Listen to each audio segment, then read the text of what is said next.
Zdarova, moi c'est Bogdan. J'ai quitté Monaco à bord de mon Duster et je roule direction Kazakhstan. T'inquiète pas, je t'embarque avec moi.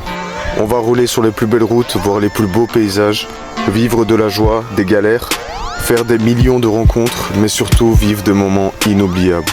Alors si cette aventure t'intéresse, bienvenue au Bogdanistan. Je pense que vous ne reconnaissez pas cette ville, sûrement pas, mais bienvenue à Grozny. Les gars, pour ceux qui ne me connaissent pas, je suis né dans cette ville il y a 31 ans en fait. Et en fait cette ville n'a plus rien à voir avec ce que c'était avant. Je suis parti à l'âge de 4 ans et c'était comme Gaza actuellement. C'était que des ruines. Regardez maintenant à quoi ça ressemble. C'est comme Dubaï. Là il y a un grand centre commercial géant. C'est fou et en fait cette ville est très grande. Je reconnais absolument plus rien. J'ai encore quelques souvenirs de quand je suis né ici, mais je ne reconnais absolument plus rien. Bien sûr, c'est normal. Mais je suis tellement heureux d'être là après 27 ans. 27 ans loin de ma ville natale, loin de mon pays, ma république natale. Je suis de retour sur mes terres. C'est un sentiment que je recherchais depuis 10 ans maintenant. Ça fait 10 ans que je voulais revenir absolument ici. Il y a eu plusieurs facteurs qui ont fait que je n'ai pas pu. Là maintenant, j'y suis et j'appréhendais beaucoup ce moment. Et au final, je suis tellement content et fier de voir ça. C'est juste fantastique. Le programme, il va être beau. On a plein de choses à faire. On va rester 2-3 jours, je pense, à Grozny et en Tchétchénie. Là, on va aller manger le plat national qui est le Gigi Golnash. Kevin, il voulait trop goûter à ça. On va aller manger ça. Et demain, on a un gros programme aussi. Il y a mon cousin qui va venir nous rejoindre. Il y a ma nièce qui va venir me dire bonjour. Après, j'irai chez ma famille, dans mon village de ma mère, pour aller dire bonjour à tout le monde, toute la famille que je n'ai pas vue depuis au moins 25 ans. Et aussi, on va aller voir le derby du Caucase. Il y a Grozny qui va jouer contre Makhachkala, la capitale du Daghestan. Et c'est le derby du Caucase et ça va être un gros match. Au foot, je parle. Donc ça va être super intéressant d'aller voir le match avec mon petit cousin qui sera là aussi. Je suis trop heureux d'être là. Ça, c'est l'hôtel où nous devions dormir à la base avec Kev. Malheureusement, les chambres étaient toutes pleines, donc du coup, on va dormir autre part ce soir. Bienvenue dans le mall Grozny. Regardez-moi ça. Mais c'est complètement dingue comment on est passé de ça à ça. Je suis tellement content pour mon peuple. Et c'est un plaisir de revenir. Kev, je suis venu chez toi en Bosnie il y a quelques années, là, pour la première fois. Et là, Kev, il m'a dit un jour, promis, un jour j'irai chez toi. Et voilà. Et depuis le début de ce voyage, je dis frère, je vais t'emmener en Tchétchénie. T'imagines, tu te rends compte de ça? Je vais t'emmener en Tchétchénie. C'est un truc de fou, non? Restaurant Goryanka. Ma soeur m'a conseillé d'aller ici. Elle m'a dit que c'était les meilleurs Gigi Golnash de toute la ville. Donc on va goûter ça. Regardez la déco du restaurant, genre. On a notre petite cabane, genre, en bois. Et on a plein de coussins comme ça, des banquettes. Et en fait, chacun a des petits compartiments comme ça, même là-bas, vous pouvez les voir avec les rideaux. Et au milieu, tu as des tables. Et à l'étage aussi, il y a des trucs, des tapis traditionnels. C'est génial. Premier plat traditionnel tchétchène, les amis. Ça s'appelle le tchepolg. C'est de la pâte avec du fromage dedans et il y a un peu d'herbe aussi. Et c'est recouvert de beurre. C'est absolument fantastique. Goûte, Kev, et tu me diras. On continue avec le deuxième plat, qui s'appelle un chibourek. Regardez comment il est énorme, c'est incroyable. Ça c'est pas tchétchène, c'est plus dans les pays, de tous les pays de l'Union soviétique. C'est très connu, c'est de la pâte croustillante frite avec de la viande hachée dedans. Vous allez voir, c'est excellent. Qu'est-ce que t'as là sur les lunettes? C'est une étiquette? Non, je suis très contente de vous. Ah, bah moi aussi maman. Regarde ce qu'on mange. C'est quoi? Чебуреки. Чепелк чебуреки. Ma, Je peux te dire que ils sont bons, hein, mais les tiens, c'est les meilleurs. Ah oui, je sais. Et on continue avec le plat traditionnel par excellence tchétchène. Donc vous avez le jijik golnash. Cette fois, c'est kotam golnash, c'est-à-dire avec le poulet. Et c'est des pâtes roulées à la main, accompagnées de leur sauce aux oignons et à la pomme de terre. Et le tout, franchement, c'est absolument fantastique. Et ah oui, j'allais oublier, vous avez aussi du bouillon que vous buvez tout au long du repas pour accompagner ce plat.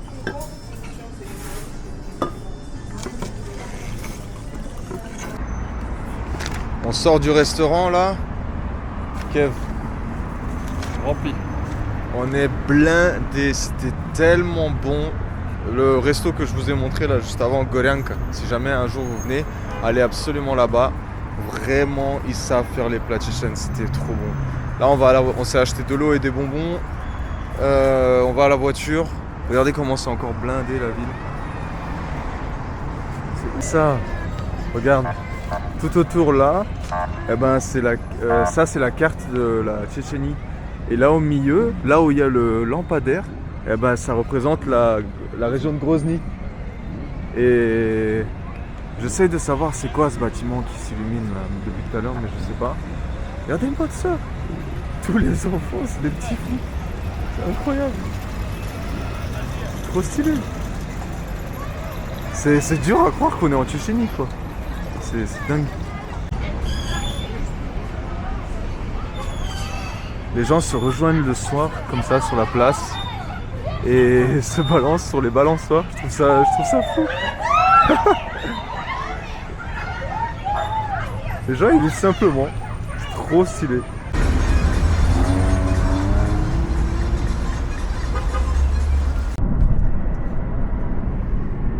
On est en route pour aller au stade de foot Akhmat Arena pour aller voir le match Akhmat Sila, j'allais dire.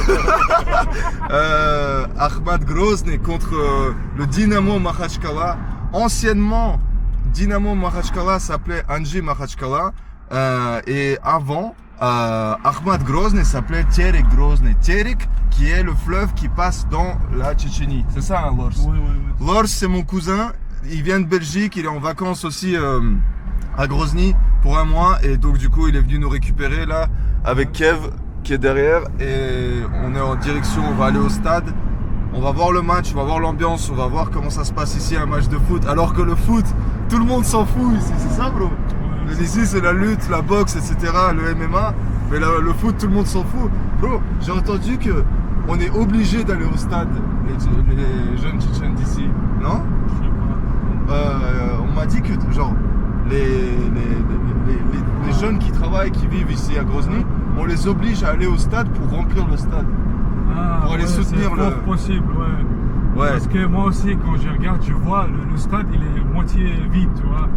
Et du coup il y en a même maintenant je crois que ce sera vide, c'est sûr. T'es sûr? Ouais. Mais bro c'est quand même de Makhachkala en face, tu vois, ceux de Makhachkala ils vont pas venir?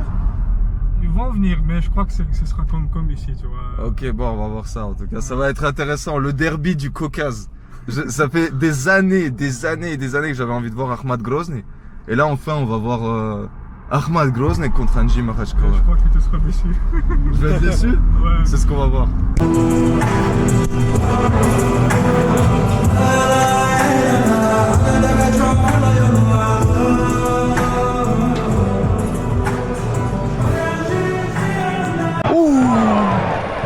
Bro, j'ai failli le filmer.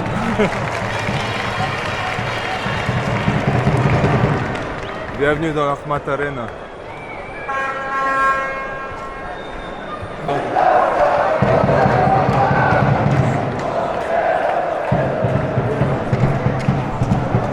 « 27e minute, 0-0. C'est un match très important parce que Grozny est vraiment à la lanterne rouge. Makhachkala aussi, ils sont à la limite de la lanterne rouge. Donc celui qui gagne, ils doivent absolument gagner les deux aujourd'hui pour se maintenir en division 1. Et là pour l'instant 0-0 à la 28e minute. Allez Grozny!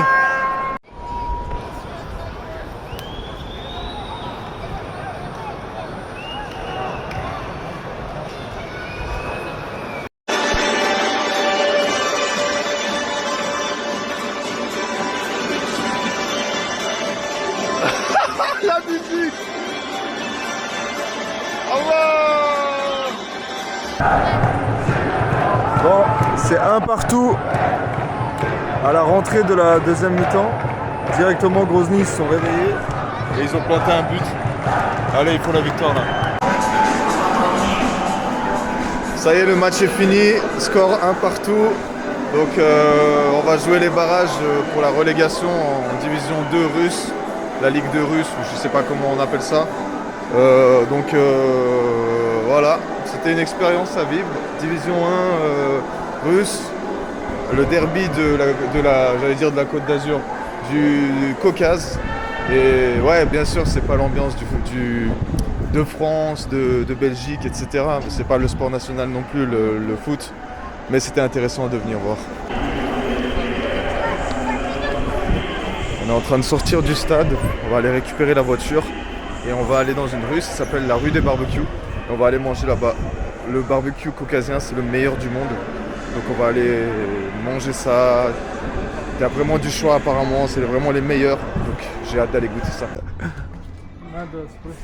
Les gars, bienvenue dans la rue du barbecue. Et tous ces restaurants là, c'est spécialisé dans le barbecue. Et du coup, en fait, on a trouvé la rue pas par GPS, mais par l'odeur. Vous pouvez pas le sentir, mais ça sent le barbecue. Incroyable. On a trouvé un restaurant, on en a choisi un parmi le long choix qu'il y avait. Et en fait, en bas, tu commandes les brochettes que tu veux. Et après, tu reçois une petite chambre où tu es tranquille. Et c'est comme un appartement. Et il y a une table dedans. Et ils viennent te servir. On est entre nous, on se met la TV, on se met le karaoké. Et on est... Bon ben voilà. Les fameuses brochettes. Toi t'es végétarien, tu manges les champignons. Toi t'es végan, tu manges ça. Et moi je vais me faire le bœuf et les ailes de poulet. So, pleaton appetit. On est sorti du resto là. Barbecue magique, réputation barbecue caucasien, c'est vraiment les meilleurs des meilleurs des meilleurs. Tout ce qu'on a mangé, ça m'est revenu l'addition totale à 30 €. Où tu vois ça? On nous prend pour des cons en Europe, c'est un truc de fou. Pour 3 personnes quoi. Et vraiment, et la nourriture en Europe, je suis désolé, mais ça a aucun goût. Si tu veux manger, il faut mettre des centaines d'euros pour sentir un goût. Ici, pour 10 € par personne, tu te régales quoi. C'est un truc de fou. Bon, le programme maintenant, c'est on ramène Kev à l'hôtel et on part dans mon village où j'ai passé mon enfance, le village de ma mère, et je vais aller dire bonjour à mon oncle parce qu'il part à Moscou demain matin, donc il faut qu'on y soit. Attends. Давай, démarre. Si un jour vous venez à Grozny, allez absolument dans ce café. C'est le café que mon oncle a ouvert. Très fancy, regardez-moi les sièges, la déco, c'est magnifique. On vient de boire un café là-bas avec mon oncle, c'était vraiment de la grande qualité. Là, ils sont en train de fermer, donc voilà, n'hésitez pas. Stolnichная классика, ça s'appelle. Je viens de voir mon oncle là, qu'est-ce que ça fait du bien de le revoir après toutes ces années. Il n'a pas changé, c'est l'ancien chef de la police de Grozny. Donc du coup, je sais qu'à tout moment, si je l'appelle pour un problème avec la police, ben, il règle mes problèmes. Et là, je vais voir ma nièce, du coup, la fille de mon plus grand frère. Je crois que c'est elle là-bas en plus. Alors là, nous sommes dans le piétonnier de Grozny et ça va jusqu'au fond là-bas, mais vous pouvez pas le voir. Je suis avec ma nièce, mais elle ne veut pas être en vidéo. Madame Oladim. Как там сказать? Привет всем! Hello! Elle est timide, elle veut pas être sur les vidéos, donc je vais pas vous la montrer. Donc, on se promène dans le piétonnier ici, et dans le piétonnier, vous avez beaucoup de restaurants et de bars. Et donc, on va aller se poser quelque part et boire un café en fait. Alors, je vous explique. En fait, eux, ce qu'ils boivent ici, comme c'est un pays où ils n'ont rien pour se motiver, bah du coup, ils boivent. Как это называлось? Flat white. Flat white. Это типа double espresso en version cappuccino. Et ça te met un gros coup de pouce quand t'es fatigué. Là, on est dans le village de ma mère. Bon, j'attends avant de filmer parce qu'il y a une dame. Regardez. J'ai vécu ici de l'âge de 0 à 4 ans. dans une maison. Et en fait, ça fait 27 ans que je ne suis plus retourné dans cette maison. Donc j'ai décidé d'y retourner là, de revoir ma famille. Et est-ce que les choses ont changé? Est-ce que la maison, je vais la reconnaître ou quoi? On va voir. Donc voilà, je vais essayer de faire quelques images. J'espère que ça les dérange pas. Normalement, non. Voilà, je suis devant chez moi. Ça, du coup, c'est la maison où j'ai passé mon enfance. On est dans le village de Al Khanyurt. Attendez, je vous montre. Je suis même pas encore rentré moi-même, donc... Ah bah ouais. Ça a plus rien à voir. Comme au moment où c'était la guerre. Ouais. Je vais essayer de montrer tout le territoire, mais c'est trop grand. Alors, il y a une maison là, qui n'existait pas avant. Ça, cette maison-là a été rénovée il y a très très longtemps. Et moi, j'ai pas le souvenir de celle-là. J'ai le souvenir qu'est-ce qu'il y avait avant, et qui était complètement dans une maison très ancienne, mais qui était très très belle. Mais ils l'ont rénovée pour faire quelque chose de plus moderne, du coup. Un jardin. Continue la visite, Lors, vas-y. Rappelle-moi des souvenirs, parce que moi, je ne reconnais plus rien là. Avant, il n'y avait pas... Ce mur... Il n'y avait pas, tu vois, ici, il y avait une ferme au coin. Avec ok, là, il y avait une ferme, ouais, ça, je me rappelle. Ouais. Après, donc là, il y a encore une entrée, encore une maison, encore une maison. Ici, il y avait une autre maison, tu vois, qui était détruite pendant la guerre. Ouais. On a bougé, on a construit une autre. Ah, celle qui avait avec... Ici, c'était vide aussi. Et le préau, derrière encore, ça à nous aussi? Non, ça c'est un cousin de... Ok. Короче, получается, вот troisième cousin, comme ça. Mais tu vois, avant, on avait... Где мы тут кушать готовили ici, tu vois? On faisait à manger ici, non, on faisait à manger là-bas. C'était là-bas alors? Ouais, là-bas. Ah, attends. Il y avait même... Alors, je vous montre l'endroit où on allait se baigner quand on était petit. Bon, à l'époque, je vous dis, c'était pas ça. Hein. Là, tout a été refait et tout. Il y a un pont qui a été fait. Avant, c'était un arbre. Et mon oncle nous jetait de l'arbre dans l'eau. Avant, il y avait beaucoup plus d'eau aussi. Là, il y a presque plus d'eau. Ils ont fait des sortes de fossés. Et ouais, je me rappelle, c'était là-bas qu'on allait nager. Quand on était tout petit. C'est fou. Ça fait vraiment bizarre. Après 27 ans de revenir ici, c'est... С другом Саней, что он вернется, держу пари. Ты только маме, что я в Чечне, не говори. Опять девчонки, я шлю горячий большой привет. Но что-то долго мне из дома писем нет. А если спросят, о чем пишу я, ну что ж, соври. Ты только маме, что я не говори. А если спросят, о чем пишу я, ну что ж, соври. Ты только маме, что я воюю.